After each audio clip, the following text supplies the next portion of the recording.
Welcome back, painting friends. Today we are going to paint a picture of a wintry forest with some northern lights. So colors you're going to need are light blue, purple, like a teal greenish blue, black, white, and dark blue. I always have my favorite 4 brushes with me, my 1-inch flat brush, my 10-6, and 1 round brush. Don't forget to have a cup of water and a rag for keeping your brushes clean. And if you are enjoying what you're seeing here today, make sure that you like and subscribe to the YouTube channel, Painting with a Purpose, and check us out on Facebook, Painting with a Purpose. Also, you're going to hear a lot of clutter in the background because the studio is frozen solid. This is a chunk of ice that is just starting to melt. The studio was 40 degrees when I came in it this afternoon, so you hear all the heaters behind me today. Enough of that. Let's move on. I'm going to start with my 1-inch flat brush. And I'm going to take some paint, some black paint, and I'm going to paint a line right across the bottom of my canvas, about 1/3, and everything below that line I'm going to go ahead and paint in black.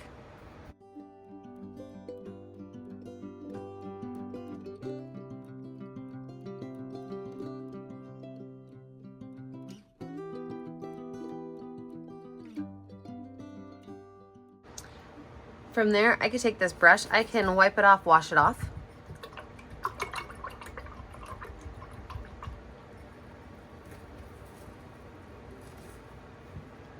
And then on my canvas, I'm going to take that teal, that greenish blue color, and I'm going to drop quite a bit of it right here in the center of my canvas. And I'm going to pull some of those lines up and down. They could be at different lengths. This is going to kind of be the center of our northern lights. From there, I'm going to go in with that dark blue, and I'm going to pull some of that dark blue down into that greenish blue color. Once I have it all on there, I can kind of pull some of those lines down. I want them to be at different levels, and I want that green to mix in.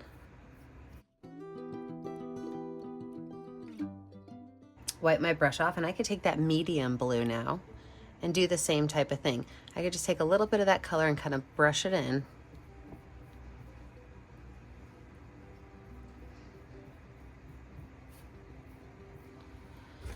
And what I don't want is I don't want it to be like down, up, down, up, down, up. I want to make sure that I have a varied background and that it is a little more interesting than an expected patterned background.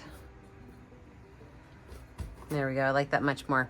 Then I'm gonna go with my purple paint, and I'm gonna do the same thing. So I'm gonna paint purple here at the bottom, right above that black.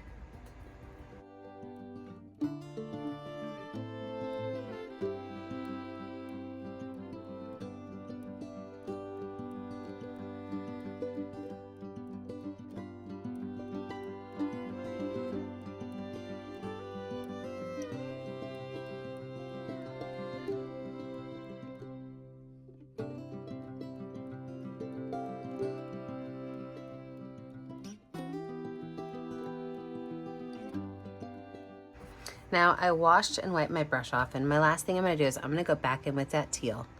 And I'm going to make some very definitive lines. So I'm just holding my paintbrush going top to bottom here and kind of throwing some lines of color in here. And then I'm going to go top to bottom and blend these colors really nice. And if you decide you want more teal, let this dry, add some more teal. If you want more blue, let it dry, add more blue. I think I'm gonna let mine dry and add a little bit more of that teal color to this, and then we'll be ready to move on. So with a mostly dry background, what I'm gonna do now is I'm gonna add that extra layer of that teal in, that greenish color. So I'm gonna take my 1-inch flat brush and again, drop these lines in because I really want these lines to show up well.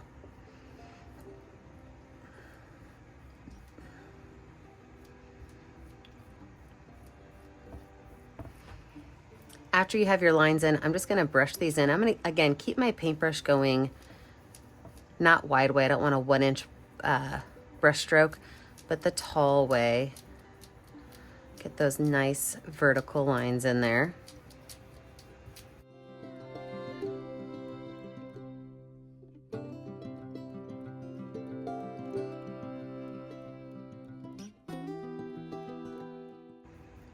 I'm gonna go back in with some of that dark blue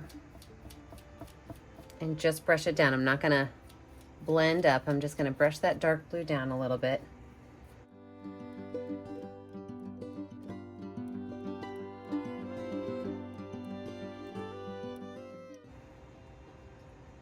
I think I'm gonna take a little bit of that light blue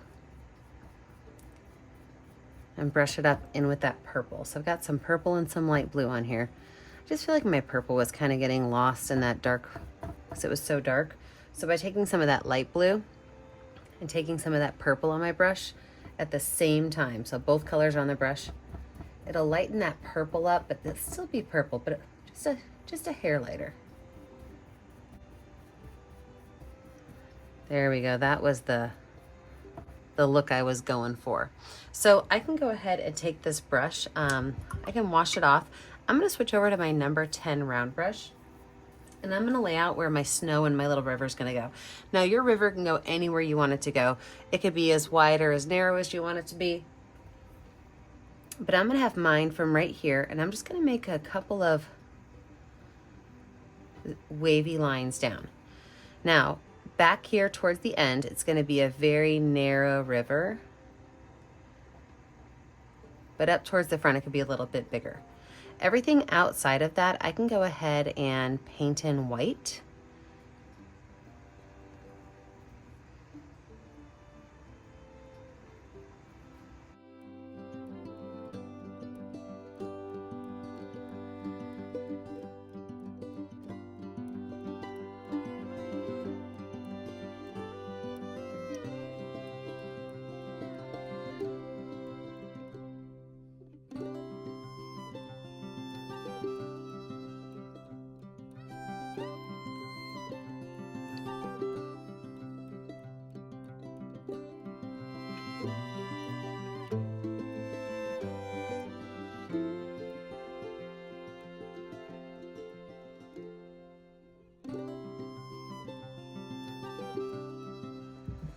So now that I have my white on there, what I can do is add a little bit of light blue and just a couple of wavy lines to my snow. Then I can go back in with some white, and I can just kind of blend some of this light blue in, just to give my snow a little bit more of a cold look to it.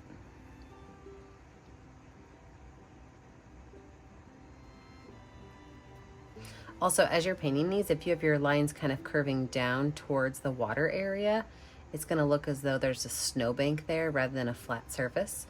So when you're painting these, you just kind of want to make sure that those lines end up downwards when you're by your water.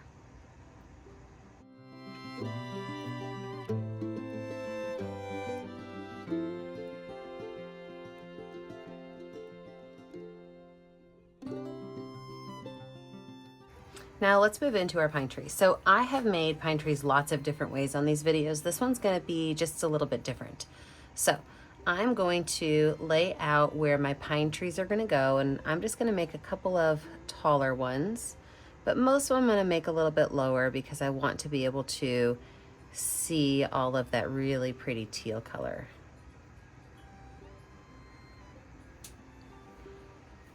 Now from here, what I'm going to do is I'm going to go in with my 1-inch flat brush. In fact, I'm going to zoom you in, and then I'm going to go in with my 1-inch flat brush.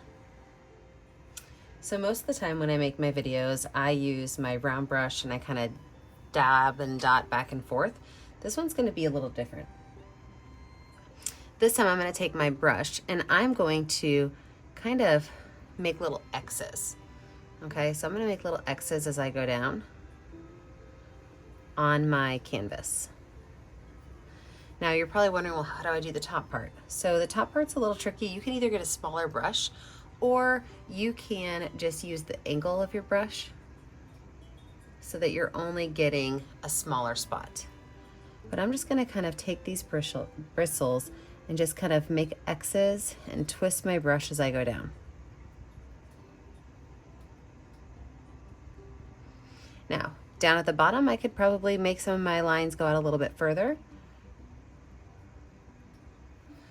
so that I don't lose any width at the bottom of my picture.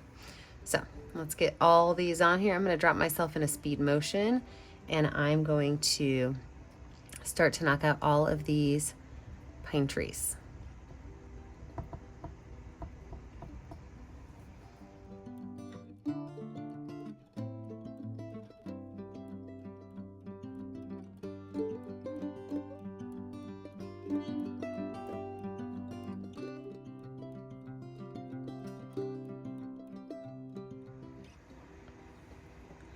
I absolutely love those trees.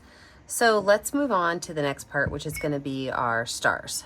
So I am going to take my #1 round brush with a little bit of water and some white paint. I want to make some of my stars be a little bit more aggressive, let's say. And so what I mean by that is I'm going to make some that have really long tops and a smaller crosses across them, okay? And they're going to kind of connect in the center with a thicker area. You see that? So you can add as many or a few of these as you want. Some can be bigger, some can be smaller. But I'm just going to kind of connect the 4 lines with what almost kind of looks like a kite. I'm also going to use the back of my brush to add dots in the sky.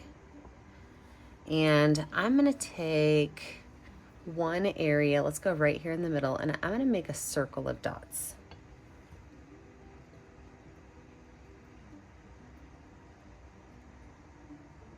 And I'm going to make the inside of that just slightly lighter. And as these dots kind of come out, I'm going to make them less and less and smaller. So I'm going to concentrate a whole bunch right here in the center. And then as those dots move further away from that center, I'm going to make them less and less. So I'm going to bump myself in a speed motion again because these dots and stars are going to take me a while to do. And let's finish this picture up.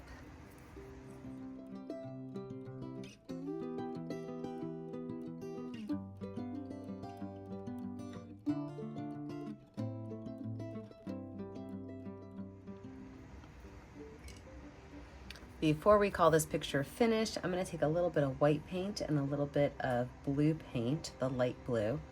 Make a really light blue color, and I'm just going to put some of that right in here, like this is the moon, okay?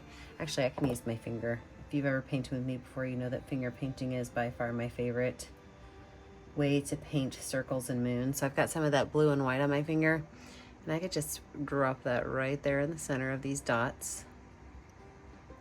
Looks like it's going to be a new moon, a blue moon. Perfect. And there we have it. When you are finished, you need to pick a color that's going to show up well on your canvas and sign your name. I always put my initials in this bottom right corner down here. Oh, we're not finished. Do you know what I just realized? By the way, if you've never painted with me before, I do one-take videos. So sometimes I forget things and have to go back. We forgot to finish our water, so ignore that little letters right there. Pretend like that didn't happen. Let's go back to our water. Jeez, Mary, come on, pay attention. So I'm going to take some of this teal paint, and I'm going to add just a little bit of highlight on my water. So I'm going to make some little lines on my water, not only going across my water, but also kind of following the bank of my water, where the water might be kind of roughed up a little bit along those twists and turns.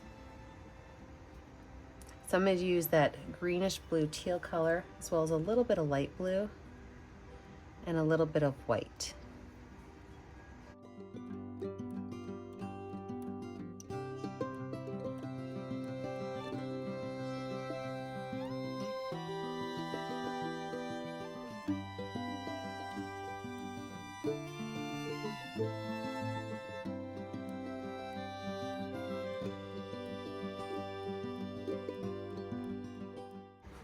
I'm going to take a little bit of just water on my brush now, which I'm going to switch over to my #10 round brush. So just water on my brush, nothing else. And I'm going to take that and I'm just going to kind of gently go over this water area. Blend those colors a little bit.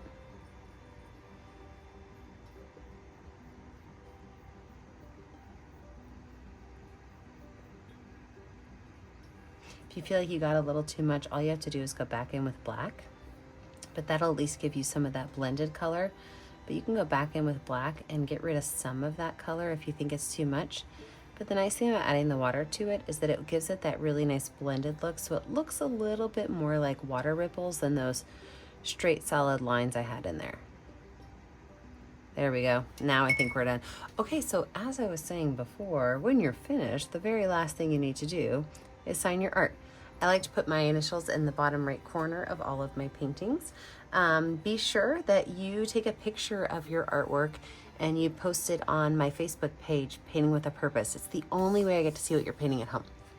Make sure you like and subscribe to the YouTube channel, Painting with a Purpose, so you're kept up to date on all of my tutorials. And remember, as always, stay kind, stay creative, and stay safe. Have a great day, friends. Bye now.